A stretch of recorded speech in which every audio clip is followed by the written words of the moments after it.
तो सबसे पहली चीज जो ये फर्क आता है अपने को आत्मा समझने से, आत्मा अपनी कर्मेंद्रियों को अपने कंट्रोल से चलाती है। एक कर्म करने वाला है, एक कर्म कराने वाला है। अब आप बताओ, ये हाथ कर्म करने वाला है कि हाथ कर्म कराने वाला है? हाथ कराने वाला है। कराने वाला कौन है? मैं इसको इंस्ट्रक्शन दे सकती हूँ, मेरी दिल हो रही है कि मैं किसी को एक, पर मेरी आत्मा को समझ है कि अगर मैंने ऐसा कर्म किया तो मेरा रिश्ता बिगड़ जाएगा, तो मैं इसको इंस्ट्रक्शन दे सकती हूँ? नहीं, प्यार से बात करेंगे, स्टेबिलिटी से बात करेंगे। अगर मैंने बच्चे पर हाथ उठाया तो वो बच्चा मेरे नजदीक आने की जगह मेरे से दूर हो जाएगा। ये ना हम कई बार कर देते हैं, गुस्सा कर देते हैं, और खास इमोशनली वीक पर। मैं आपको बताऊं, एक बार ऐसा एक सेमिनार था 3 दिन का, उसमें भी ऐसी एक मदर आती थी, उसका उसके बच्चे के साथ, और बच्चा थर्ड स्टैंडर्ड का बच्चा, थर्ड स्टैंडर्ड का बच्चा कितने साल का होता है? 8 इयर्स का ही, इतना छोटा बच्चा। लेकिन उस मदर को गुस्सा बहुत आता था, बहुत उसको अंदर में गुस्सा आता था। वर्किंग मदर थी, सारा दिन काम भी करना, बच्चे को भी संभालना, उसको उसको बस गुस्से की बहुत आदत थी। अब उसको लगता था मेरा बच्चा है, मैं गुस्सा कर सकती हूँ, मेरा है ना, और किसी पे थोड़ा ना कर रही हूँ, मेरे बच्चे पे कर रही हूँ। अब वो बच्चा छोटा होता है, उस समय वो क्या डैमेज हो रहा होता है पता नहीं चलता। तो जब ऐसे सारे सेशंस होने लगे, उसने सुना कि मैं गुस्सा करूंगी नेगेटिव एनर्जी जाएंगी, नेगेटिव एनर्जी जाएंगी, काम हो जाएगा, क्योंकि गुस्सा करते हैं कई बार काम हो जाता है, फियर क्रिएट होता है, बच्चे काम कर देते हैं, पर काम होने हो जाएगा, लेकिन नेगेटिव एनर्जी जाते जाते उस रिश्ते में क्या आ जाएंगी? दूरी आ जाएंगी, कॉन्फ्लिक्ट हो जाएगा, वो मुझे सब कुछ बताना बंद कर देंगे। सब प्रकार का सेशन था उस दिन का। फिर उसने घर में जाकर वो नोट्स बनाती थी, तो उसने लिखा कि मुझे बिल्कुल गुस्सा नहीं करना है, मुझे अपने संस्कार को बदलना है, अगर मैंने गुस्सा किया तो मेरा बच्चा मेरे से दूर हो जाएगा, ऐसे करके वो कुछ ने कुछ नोट्स बनाए होंगे। फिर अगले दिन का वापस सेशन था, वो बैठी हुई थी, बच्चा स्कूल जा रहा था, वो सेशन में आ रही थी, वो अपनी डायरी खोल कर रिवाइज कर रही थी। तो उसने देखा कि किसी ने ना वो बातें अंडरलाइन की हुई थी, कि अगर मैं गुस्सा करूंगी तो मेरा बच्चा मुझे बातें बताना बंद कर देगा, ऐसा किसी ने अंडरलाइन किया हुआ था। अब घर में कोई बहुत लोग तो थे नहीं, वो थी, हस्बैंड था, छोटा बच्चा था, तो उसको समझ में आ गया, और रिलेशनशिप्स थोड़ी स्ट्रेन्ड भी थी। तो उसने उसको बुला करके पूछा, ये आपने अंडरलाइन किया है? तो उसने कहा हाँ। फिर उस मदर ने कहा, मुझे पता है कि आप मेरे से कुछ छुपा रहे हो। तो उसने कहा नहीं नहीं, मैं आपसे कुछ नहीं छुपा रहा हूँ। तो उस मदर ने कहा नहीं नहीं, मैं ना आज ब्रह्मा कुमारी में प्रॉमिस करके आई हूँ, मैं आपको बिल्कुल भी डांटूंगी नहीं, मुझे पता है आप कुछ छिपा रहे हो, आप बताओ मुझे क्या छिपा रहे हो। धीरे धीरे, बच्चा है, छोटा था, उसको कॉन्फिडेंस में उसने लिया। तो फिर वो अंदर गया बच्चा, और वो 16 टेस्ट कॉपीज होती है ना बच्चों की, जो वीकली टेस्ट होते हैं, वो लेकर के आया, जिसमें उसने अच्छा परफॉर्म नहीं किया था। उसने सारी के सारी सामने रखी, तो मदर तो एकदम शौकी हो गई कि ये मेरा ही बच्चा मेरे से छिपा रहा है। तो फिर उसने कहा कि अच्छा, तुम ये इसलिए छिपा रहे थे क्योंकि तुम्हें लगा कि अगर तुम मुझे बताओगे तो मैं तुमको डांटूंगी। तो उस बच्चे ने कहा हाँ वो तो है, आप मुझे डांटेंगे वो भी ठीक है, आप गुस्सा करेंगे वो भी ठीक है, लेकिन फिर आप 2 दिन मेरे से बात नहीं करते हो, और आप इतने उदास और दुखी हो जाते हो कि मैं आपको उदास और दुखी देख नहीं सकता। वो छोटे बच्चे ने, 8 साल के। और वो मदर जब अपना ये एक्सपीरियंस सुनाई थी, तो वो रोए भी जाए और वो सुनाए भी जाए, क्योंकि उसको लगता है मैं अपने बच्चे को डिसिप्लिन कर रही हूँ। उसको ये नहीं पता कि मैं अपने बच्चे के ऊपर अपनी खुशी का प्रेशर डाल रही हूँ। उसकी खुशी का प्रेशर सारा किसके ऊपर है? बच्चे के ऊपर, कि वो अच्छा परफॉर्म करे। ऐसे ही तो होता है ना, बच्चे अच्छा परफॉर्म करते हैं, उनको तो पता भी नहीं होता मार्क्स जैसी चीज क्या है, लेकिन उनको ये समझ में आता है कि मैंने अच्छा परफॉर्म किया तो मेरे पेरेंट्स के चेहरे पर क्या आ जाएंगे? खुशी। और मैंने अच्छा परफॉर्म नहीं किया तो मेरे पेरेंट्स का चेहरा उतर जाएगा। और उसके लिए सबसे ज्यादा जीवन में जरूरी चीज हो जाती है परफॉर्मेंस। सबसे जरूरी चीज हो जाती है परफॉर्मेंस। इतनी जरूरी हो जाती है, परफॉर्मेंस नहीं जरूरी होती, परफॉर्मेंस से क्या मिलने वाली है? उसको अप्रिसिएशन भी नहीं चाहिए, उसको क्या चाहिए? आपके चेहरे की खुशी, क्योंकि आपकी खुशी में उसकी खुशी। हर एक को खुशी चाहिए होती है, वो रास्ते अलग अलग बन जाते हैं, गलत हो जाते हैं कभी कभी। आपकी खुशी उसके मार्क्स पर डिपेंडेंट है, उसकी खुशी आपके चेहरे पर डिपेंडेंट है। आपको मार्क्स चाहिए, उसको आप खुश चाहिए, आपको खुश देखने के लिए उसके पास इतनी कैपेसिटी नहीं है कि वो नंबर 1 आ सके। इतना अच्छा परफॉर्म कर सके, उस बच्चे की इतनी कैपेसिटी नहीं है, तो उसको संकल्प आता है कि मेरी तो इतनी ताकत नहीं है। लेकिन मम्मी पापा ने तो तभी खुश होना है जब इतने मार्क्स आएंगे, तो उसके पास एक ही ऑप्शन बचता है, कौन सा? कॉपी करने का, चीटिंग करने का, थोड़ा सा गड़बड़ करने का। क्योंकि थोड़े से गड़बड़ के बाद ही वो मार्क्स आएंगे, वो मार्क्स के बाद ही आपका चेहरा खुश होगा, उसके बाद ही उसको खुशी मिलेगी। ये बहुत सटल होता है। ये ना बच्चे को पता होता है वो गलत कर रहा है, ना पेरेंट को पता होता है कि वो ऐसा प्रेशर डाल रहे हैं, किसी को कुछ पता नहीं होता, कोई कॉन्शियसली नहीं कर रहा होता। जितनी प्योर इंटेंशन एक पेरेंट की अपने बच्चे के प्रति होती है, इतनी तो दुनिया में किसी की भी नहीं हो सकती। प्योरेस्ट इंटेंशन अगर अपने बच्चे के प्रति किसी की है तो वो पेरेंट की है। लेकिन इंटेंशन के साथ साथ और क्या ठीक होना चाहिए? मेथड। इंटेंशन कितनी भी प्योर है, लेकिन अगर मेथड ठीक नहीं है तो रिजल्ट नहीं आएगा ना। तो इंटेंशन, कभी कभी मेथड ठीक होता है, इंटेंशन ठीक नहीं होती, कभी इंटेंशन ठीक होती है, विधि ठीक नहीं होती। तो इंटेंशन कितनी भी आपकी प्योर है, लेकिन अगर विधि ठीक नहीं है, फिर आप कई बार कहते हैं मैंने तो सब कुछ किया अपने बच्चे के लिए, मैंने अपना त्याग करके इसको पढ़ाया, इसको बेस्ट स्कूल दिलाया, बेस्ट कोचिंग क्लास दिलाया, मैंने सब कुछ किया, लेकिन आज ये बच्चा मेरी रिस्पेक्ट भी नहीं करता। क्यों? मैंने बच्चे को सब कुछ किया, दिया, धन दिया, best coaching class, best school, पर क्या देना रह गया था? ये सब देने के चक्कर में मैं इतना प्रेशर में था, मैं इतना टेंशन में था, मैं इतना दर्द में था, तो ये सब भी दिया और साथ साथ और क्या दिया? मैंने उसको वो प्रेशर भी दिया, मैंने डांट डांट कर दर्द भी दिया।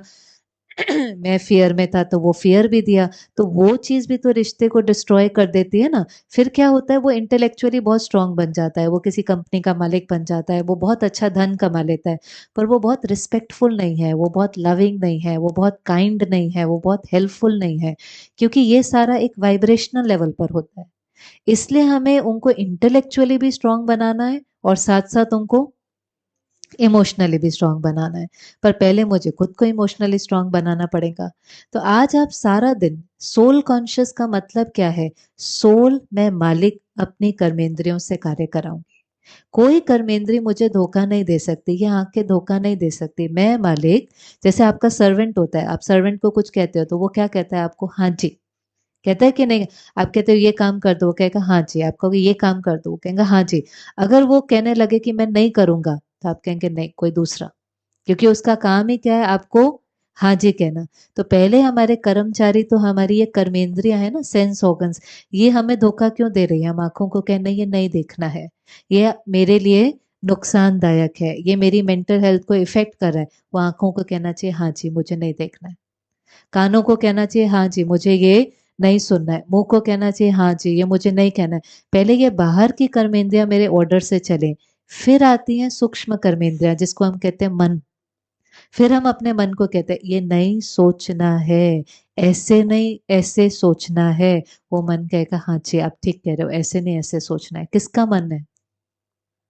किसका मन है? आप थोड़े अभी 2-3 दिन आपने किया ना, आपने अपने मन को कहा ट्रैफिक में ऐसा नहीं ऐसा सोचना है। बात मानता है आपकी कि नहीं मानता है? मानता है कि नहीं मानता है? कि नहीं मानता है?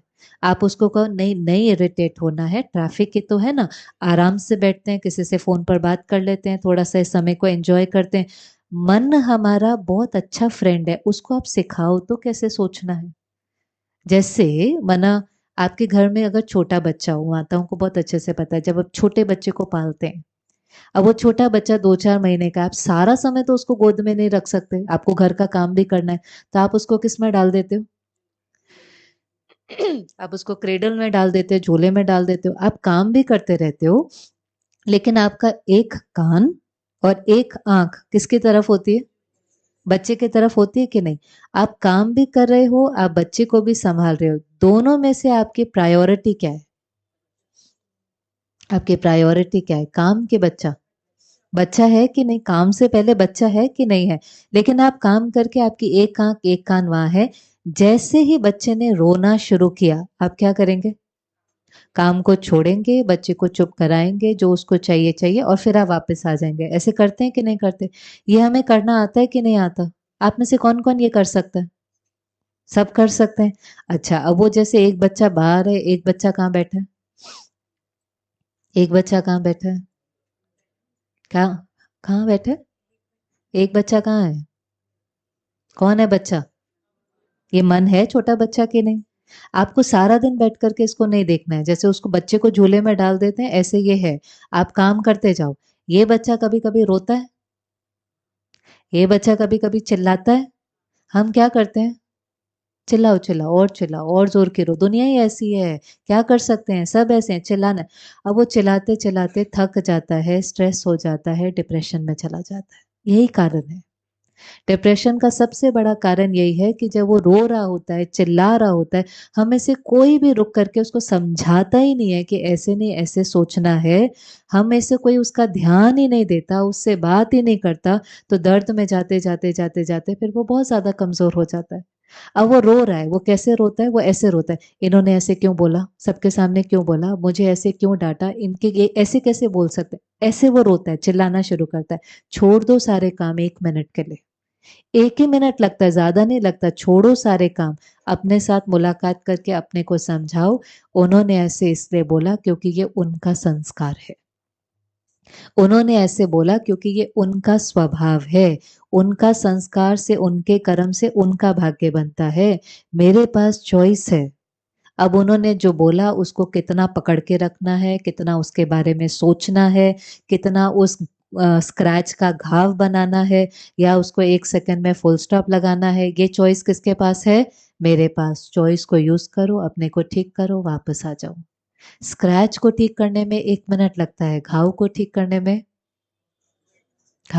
करने में बहुत समय लग जाता है। कोई भी चीज छोटी जल्दी ठीक होती है। जैसे आपकी साड़ी पर कुछ लग जाता है खाते खाते, आप क्या करेंगे? तुरंत कहते, तुरंत तुरंत क्यों करना है? जल्दी निकल जाएगा। बाद में वो दाग क्या हो जाएगा? गहरा हो जाएगा। ऐसे किसी ने कुछ कहा, अभी वो दाग गहरा हुआ नहीं है, अभी तो मन ने जरा सा रोना शुरू किया है। रोते रोते चिल्लाते चिल्लाते फिर वो दाग गहरा हो जाता है। फिर उस चीज को हील करने में, हील तो फिर भी हो जाएगा, ऐसा नहीं है, हील तो हो ही जाता है। लेकिन उस हीलिंग में क्या लगता है? समय लगता है।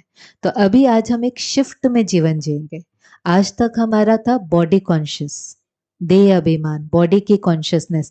मैं शरीर हूं, मैं शरीर हूं, मैं आंखें हूं, मैं कान हूं। मैं ये सब नहीं हूं। मैं कौन हूं? एक एनर्जी हूं। मैं मालिक हूं। इकट्ठे बोलेंगे, मैं कौन हूं? आत्मा रहती कहां पर है? कहाँ रहती है आत्मा? शरीर में तो रहती है, लेकिन शरीर में भी कहाँ रहती है? ये भ्रकुटी जिसको हम कहते हैं, जहां पर आप सब तिलक लगाते हैं, बिंदी लगाते हैं, जहां पर आप देखें सारा, आप फील करके देखें, बॉडी में सोचने का काम सारा कहाँ चल रहा है? पैरों में, पेट में, गले में। सोच का इफेक्ट हमारी बॉडी के हर हिस्से पर आता है, आपको पता है? आप जो जो सोचते जाते हैं वो बॉडी को बहुत इम्पैक्ट करता है। हमारी बॉडी 5 तत्वों से बनी है। कुछ समय पहले एक जापानीज साइंटिस्ट है, उसका पूरा यूट्यूब पर आप देख भी सकते हैं, इमोटो करके। उन्होंने पानी के ऊपर एक एक्सपेरिमेंट किया था। उन्होंने ना डैम से, एक सेम डैम से 2 पानी के सैंपल निकाले, और उस पानी के सैंपल को उन्होंने एक ऐसी जगह पर रखा जहां से बहुत लोग गुजरते थे। और बहुत सिंपल एक्सपेरिमेंट उन्होंने किया। एक पानी के सैंपल के ऊपर उन्होंने, पहले तो दोनों सैंपल सेम थे, तो उसका एक फोटो निकाला, क्रिस्टलाइन फॉर्म का, माइक्रोस्कोप से फोटो निकाला। फिर उस पानी को, इस सैंपल को वहां रख दिया जहां से बहुत लोग गुजरते थे। उन्होंने एक पानी के सैंपल के ऊपर लिखा हिटलर, दूसरे के ऊपर लिखा मदर टेरेसा, बॉटल में डालकर ये कर दिया, म्यूजियम जैसे में रख दिया, या मेट्रो स्टेशन पे रख दिया जहां लोगों का बहुत आना जाना था। अब जैसे ही लोगों ने पढ़ा हिटलर, तो मन में क्या संकल्प आएंगे? क्या नेगेटिव में भी कैसा था? हेट्रेड, गुस्सा, डिक्टेटर, ये सब। जैसे ही पढ़ा mother Teresa, kind, loving, peaceful, तो हमने शब्द पढ़ा, हमारे मन में संकल्प उठा, जो संकल्प उठा उससे वाइब्रेशन क्रिएट हुआ, वो वापस किस पर गया, इम्पैक्ट किया? पानी को। 2-3 दिन ऐसा एक्सपेरिमेंट करने के बाद उन्होंने वापस उसका फोटो खींचा, और जब उन्होंने वापस फोटो खींचा तो उन्होंने देखा जिस पानी के ऊपर हिटलर लिखा था, उस पर ऐसे काले काले काले काले धब्बे थे। और जिस पर मदर टेरेसा लिखा था, उसका बहुत सुंदर क्रिस्टलाइन, बहुत सुंदर फॉर्मेशन बनकर निकला। फिर उन्होंने एक और एक्सपेरिमेंट किया। एक के ऊपर लिखा आई हेट यू, दूसरे के ऊपर लिखा आई लव यू। फिर ऐसे किया, फिर देखा दोनों में फर्क, फिर किसी के ऊपर लिखा थैंक यू, फिर किसी के ऊपर लिखा सॉरी। ऐसे उन्होंने मल्टीपल एक्सपेरिमेंट्स किए। जो आप देखिए, आप केवल डालेंगे ना इमोटो वाटर एक्सपेरिमेंट, तो वो सारा का सारा खुलकर आ जाएगा। चाहेगा तो यहाँ भी आपको स्क्रीन पर दिखा देंगे, बहुत इजीली अवेलेबल है। और फिर उस सारे के सारे एक्सपेरिमेंट का जो रिजल्ट था, उन्होंने कहा हमारी सोच से जो वाइब्रेशन निकलता है उसका इम्पैक्ट किसके ऊपर पड़ता है? पानी के ऊपर। जो हमारी सोच है उससे जो वाइब्रेशन निकलता है उसका इम्पैक्ट किसके ऊपर पड़ता है? पानी के ऊपर। हमारा शरीर कितने परसेंट पानी है? तो वो उस पानी पर तो बाहर पर इम्पैक्ट पड़ेगा, लेकिन हमारी हर सोच का पहले इम्पैक्ट किस पर पड़ेगा? हमारे शरीर पर। इसलिए पहले के जमाने में घर के बड़े कहते थे, जैसा पानी वैसी वाणी। नहीं तो क्या कनेक्शन क्या है? जैसा पानी वैसी वाणी, जैसा अन्न, क्योंकि वो चीजें आपकी एनर्जी को क्या करती हैं? अब्जॉर्ब कर लेते हैं। कहते थे शहर का तो पानी खराब है, कहते थे कि नहीं कहते थे? तो शहर, क्योंकि उस शहर में नेगेटिविटी है, उस शहर में स्ट्रेस है, तो वो शहर के पानी को कहते थे पानी खराब है। पानी, लोग किसी के घर का पानी भी नहीं पीते थे पहले। होता था ना किसी के घर का, क्योंकि किसी के घर का पानी नहीं पीना होता। किसी के घर का पानी पीना माना उसके घर की जो एनर्जी है वो सारी की सारी किस में अब्सॉर्ब्ड है? पानी में। तो पानी पीना नहीं है, उसके घर की एनर्जी को अब्सॉर्ब करना है। इसलिए तो पानी का इतना महत्व होता है कि जिस पानी का हम भोग लगा देते हैं मंदिर में, तो फिर वो क्या बन जाता है? वो चरणामृत बन जाता है। फिर उसका जरा सा भी आप क्या करेंगे? उसको इतना लेंगे, प्रसाद की तरह लेंगे। कोई बीमार होगा तो कहेंगे क्यों? उस पानी के अंदर एनर्जी कौन सी है? Positive energy. गंगा जल का लोग इतना महत्व क्यों करते हैं? सब बॉटल भर भर के अपने घर ले जाते हैं कि नहीं? क्योंकि वो गंगा के किनारे सारा दिन क्या होता है? आरती है, पूजा है, पाठ है, भजन है, यही सब तो हो रहा है। अब जब सारा दिन वहां पे पॉजिटिव एनर्जी है तो वो किस में अब्सॉर्ब हो जाती है? पानी में। तो वो पानी जब आप पीते हैं तो उसका इम्पैक्ट आपकी बॉडी और हेल्थ में दिखाई देने लगता है। अब हम कहाँ तक ये पानी लेने जाएंगे? इससे तुम अपने घर के पानी को चार्ज कर लेना। और अपने घर के पानी को चार्ज करना माना किसको चार्ज करना? हमारे घर में कुछ ऐसा नहीं चलना चाहिए जिसमें फियर है, वायलेंस है, एंजाइटी है। हमारा घर मंदिर की तरह होना चाहिए। हमारे घर में ऐसी पार्टीज नहीं हो सकती कि सब आए इधर उधर की बातें करें, इसका परचिंतन करें, इसकी नेगेटिविटी करें। ऐसा सब, ये घर है, हमारा घर है। और जैसे हमारे घर का वायुमंडल होगा वैसी हमारी मन की स्थिति होगी। जैसे हमारी मन की स्थिति होगी वैसे बच्चों की पढ़ाई होगी, वैसे ऑफिस में हमारी प्रोडक्टिविटी होगी। घर और मंदिर अलग नहीं हो सकते। घर में मंदिर नहीं बनाना है, घर को मंदिर बनाना है। एक है घर में मंदिर बनाना, दूसरा है घर को मंदिर बनाना। और घर को मंदिर बनाने के लिए सिर्फ क्या करना है? जो देख रहे हैं, सुन रहे हैं, बोल रहे हैं, उसकी क्वालिटी को थोड़ा सा क्या करना है? वैसा करना है जो आपकी कॉन्शियसनेस को ऊपर उठाए। तभी हम बाहर के इन्फ्लुएंस को पार कर सकेंगे। पर आज इतना हमें क्लियर है कि सोल माना मालिक, और मालिक किससे काम कराएगी? स्वराज्य अधिकारी। हम गुलाम नहीं है, हम अपनी कर्मेंद्रियों के गुलाम नहीं है, हम अपने मन के गुलाम नहीं है। हम कौन है? अपने मन के मालिक, आंखों के मालिक, कानों के मालिक, मुख के मालिक। I am the master. स्वराज्य, स्वराज्य का मतलब क्या है? अपने देवी देवताओं को देखा, उनके हाथ में एक चक्र होता है जो घूमता रहता है, घूमता रहता है। उस चक्र को क्या कहते हैं? स्वदर्शन। वो उस चक्र से क्या करते हैं? वो उस चक्र से क्या करते हैं? देखा ना रामायण सीरियल आदि में, वो चक्र घूमता रहता है, फिर वो चक्र ऐसा उतरता है, फिर वो क्या करता है? चक्र डीमंस को मारता है। डीमंस माना असुरों का गला काट देता है। कहाँ बैठे हैं सारे असुर? कहाँ बैठे हैं सारे के सारे असुर? जेलेसी, फियर, गुस्सा, यही तो असुर हैं कि कोई और असुर हैं? डीमंस किसको कहेंगे? काम, क्रोध, लोभ, मोह, अहंकार, ईर्ष्या, द्वेष, नफरत, जेलेसी, हैं यही होते हैं ना डीमंस के? कोई और होते हैं? यही होते हैं ना असुर। कहाँ पर बैठे हुए हैं? कहाँ पर हैं? इसलिए उस चक्र का नाम क्या था? परदर्शन चक्र नहीं है, उसका नाम क्या है? स्वदर्शन। स्वदर्शन का मतलब क्या है? Self reflection. स्व का दर्शन करना, फिर स्वराज्य अधिकारी बन करके उनका गला काटना कि वो मुझे नहीं चलाए, मैं उसको चलाऊं। लोग हमें धोखा नहीं दे रहे हैं, हमारी कर्मेंद्रिय हमें धोखा दे रहे हैं। लोगों को तो जो खाना बनाना है वो बना रहे हैं, डिसाइड तो हम कर रहे हैं ना कि हमें क्या लेना है और क्या नहीं लेना है। तो आज एक दिन देखें मेरे पास इतना कंट्रोल है। हम क्यों ये बार बार कहते हैं बोलना नहीं था, बोल दिया, और ये भी नहीं बोलना नहीं था, बोल दिया भी नहीं, निकल गया। निकल गया कैसे निकल गया? किसका मुख है? कितनी इंच की जीभ होती है? 2.5 इंच की। कितना बड़ा शरीर है? 6 फुट 5 फुट का। कौन किसको चला रहा है? इसलिए अभी तो इस लैंग्वेज को ही चेंज करना पड़ेगा। अच्छा निकल भी गया ना, तो फिर रिस्पॉन्सिबिलिटी उठाना। मैं इस समय सेल्फ कंट्रोल में नहीं था, मैंने अपने कर्मेंद्रियों को ऑर्डर से नहीं चलाया, इसलिए मेरी कर्मेंद्रिय ने मुझे धोखा दिया। और उसके कारण हमें गिल्ट, डिसहार्टन, ये जो फिर फीलिंग क्रिएट होती है ना, ये इसलिए होती है क्योंकि सेल्फ कंट्रोल से हमने चला नहीं। बहुत ईजी है, मैं आपको बताऊं, दूसरों को चेंज करना मुश्किल ही नहीं, इम्पॉसिबल है। सारी एनर्जी 10 लोगों को, 20 लोगों को कंट्रोल से चलाने में आप थक जाएंगे और आप कहेंगे मेरा सारा जीवन बीत गया इनको समझाते समझाते, इनको तो कुछ समझ में आता ही नहीं है। अभी चेंज करो, उनको समझाना छोड़ो, किसको समझाना शुरू करो? Actions speak louder than words. आप खुद को समझाएंगे, आपका परिवर्तन उनको समझाएगा, आपका परिवर्तन उनको समझाएगा। आपके बोल उनको नहीं समझाएंगे, आपका परिवर्तन, आपका चेंज उनको इन्फ्लुएंस करेगा। और वो कहेंगे, और एक चीज तो बिल्कुल नहीं करना, यहाँ आ रहे हैं ना, अब घर वालों को जाकर के ज्ञान नहीं सुनाना प्लीज, क्योंकि अभी हम बने नहीं हैं। आप सुबह अच्छी अच्छी बातें सुनाएंगे, शाम को आपको गुस्सा आ जाएगा, आप कहेंगे सारा भाषण जो आप सुबह मुझे दे रहे थे वो किसके लिए था? थोड़े दिन के लिए हमें किसी को साथ कुछ शेयरिंग हमारा नेचुरल संस्कार है। हमें कुछ अच्छा लगता है, हमारी दिल होती है हम सबके साथ शेयर करें, हम उनको भी लेकर के आए। अच्छी बात है, बहुत अच्छी बात है, बहुत दुआएं मिलती हैं। पर जरा सा गड़बड़ हो जाता है कि अभी तक हम वो बने नहीं होते, वॉक द टॉक नहीं होता है।